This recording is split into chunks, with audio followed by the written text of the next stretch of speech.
Hello students, unit number 4 में हमको पढ़ना है एंटरप्रेन्योरशिप डेवलपमेंट में कुछ इम्पोर्टेंट जो इंस्टीट्यूशंस हैं जो एंटरप्रेन्योरशिप डेवलपमेंट के लिए सपोर्ट करते हैं।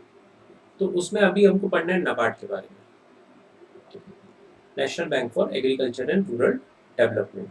ठीक है, उसके बारे में क्या है देख लेते हैं। It is one of the prominent agencies to provide credit in rural areas. NABARD is a prominent agency, National Bank for Agriculture and Rural Development. ठीक है, one of the important agency जो rural areas में credit provide कर पाते हैं. It is set up as an apex development bank. Apex and National Agriculture Development Bank is an apex bank for rural finances.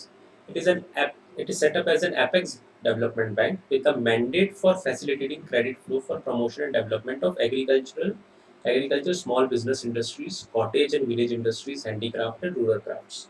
तो ये apex development bank है rural area में जो finance provide करता है एग्रीकल्चर से related small business industries, cottage village industries, handicraft या other rural craft. Role क्या है? रीफाइनेंस देते हैं to lending institutions in rural area, bringing about and promoting institutional developments, evaluating, monitoring and inspecting the client banks। ठीक है, जिनके client bank है जो प्रॉपरली, ठीक है, ये तो डायरेक्टली फाइनेंस नहीं प्रोवाइड कर रहे या ग्राउंड लेवल पे जाके फाइनेंस नहीं प्रोवाइड कर रहे, तो ये जिनको फाइनेंस दे रहे हैं वो एग्रीकल्चर एरिया में पैसे लगा रहे हैं कि लगा रहे हैं। Act as a coordinator in the operation of rural credit institution, extend assistance to the government, RBI and other organization in matter relating to rural development। Assist करते हैं गवर्नमेंट और आरबीआई को रूरल डेवलपमेंट में। Act as a regulator for cooperative banks, जो rural area में जो cooperative banks हैं जिनका ऑब्जेक्टिव यही है कि रूरल एरिया में डेवलपमेंट के लिए पैसे लगाना या एग्रीकल्चर में लोन देना फार्मर्स को, उनको ये रेगुलेट करते हैं। Helps the state government in reaching that target by of providing assistance to eligible institutions in agriculture and rural development.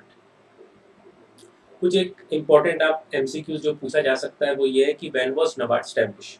सो 12 जुलाई 1982 को नाबार्ड स्टैब्लिश किया गया था, याद रखेंगे। नाबार्ड स्टैब्लिश किस कमेटी के बेसिस पे हुआ था? तो बी शिवरमन कमेटी के बेसिस पे हुआ था, वो आप याद रखिएगा, इस पे एमसीक्यूज आ सकते हैं। इसके अलावा कुछ ऐसे बेसिक एमसीक्यूज आ सकते हैं। In India which organisation take care of agriculture and rural development credit needs. India में एग्रीकल्चर और रूरल डेवलपमेंट क्रेडिट नीड्स ये कौन सी ऑर्गेनाइजेशन देखती है? आईडीबीआई, नाबार्ड, आईसीएआर या एफसीआई? तो obviously national bank for agriculture and rural development. ये एपेक्स एजेंसी है जो एग्रीकल्चर एंड रूरल डेवलपमेंट में क्रेडिट जो सप्लाई करना है, पैसे प्रोवाइड करना है, वो ये एजेंसी करती है। Name the institution which was set up in 1982 to promote integrated rural development. ऐसे बेसिक क्वेश्चंस आ सकते हैं, तो याद रखेंगे वो कौन है? तो वो है नाबार्ड। मैं बहुत डिटेल में नहीं जा पाया, ब्रीफली आपको समझाया नाबार्ड के बारे में, ऐसे क्वेश्चंस आ सकते हैं, सिंपल। फिर एक और है एजेंसी केवीआईसी, ये भी यूनिट नंबर 4 में है, Khadi and village industry commission. ये भी एक statutory body established by the act of parliament in April 1957, ठीक है, as per the RTI. It took over the work of former all India Khadi and village industries board. Apex organisation है under the aegis of Indian ministry of micro, small and medium enterprises. Functions क्या है KVIC के? Plan, promote, organise and implement program for development of KVIC in rural areas. It creates and manages reserve of raw material, supplying them to producers, creating common service facilities for processing of raw materials and finished goods. Promote sale and marketing of khadi product, यानी जो भी खादी से related जो भी entrepreneurs है, जो भी business उनको सपोर्ट कर रहा है एक तरह से। It also encourages promotes research in production techniques and equipment of khadi industry. तो खादी इंडस्ट्रीज को डेवलपमेंट करने के लिए एक अलग से एजेंसी बना दी गई है, वो है केवीआईसी। ऑब्जेक्टिव किया तो 3 ऑब्जेक्टिव है, याद रखेंगे। सोशल ऑब्जेक्टिव एम्प्लॉयमेंट जनरेट करना, इकोनॉमिक ऑब्जेक्टिव ऐसे आर्टिकल्स बनाना जो सेल हो सके, और वाइडर ऑब्जेक्टिव, तीसरा वाइडर ऑब्जेक्टिव क्या है? Self reliance among the poor and building, ठीक है, among the poor and building up a strong rural community spirit. तो ऐसे 3 लेवल के ऑब्जेक्टिव है, वो याद रखेंगे, इसमें एमसीक्यू आ सकता है। KVIC has launched an e-commerce portal.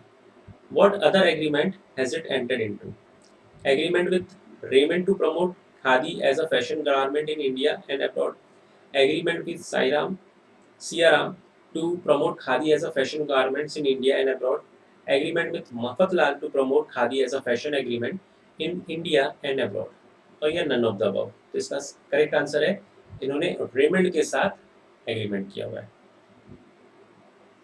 With reference to Khadi and village industry, consider the following statement. KVIC से related कुछ statement है. It's a statutory body. It falls under the Ministry of MSME. It is headquartered in Pune and Maharashtra.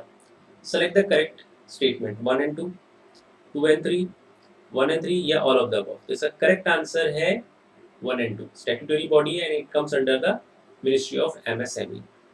तो ये हुआ guys, छोटा सा topic है, 5 minute में खत्म हो गया, उससे भी कम समय लगा नाबार्ड और केवीआईसी से। तो इसको इग्नोर मत करिए, थोड़ा सा एक बार देख लीजिए और अपने फ्रेंड्स को भी फॉरवर्ड करें और मेरे चैनल को सब्सक्राइब कर लें ताकि आपको आगे के वीडियो और अगले पेपर के भी वीडियो पे आपको नोटिफिकेशंस आती रहे। Thank you guys, take care.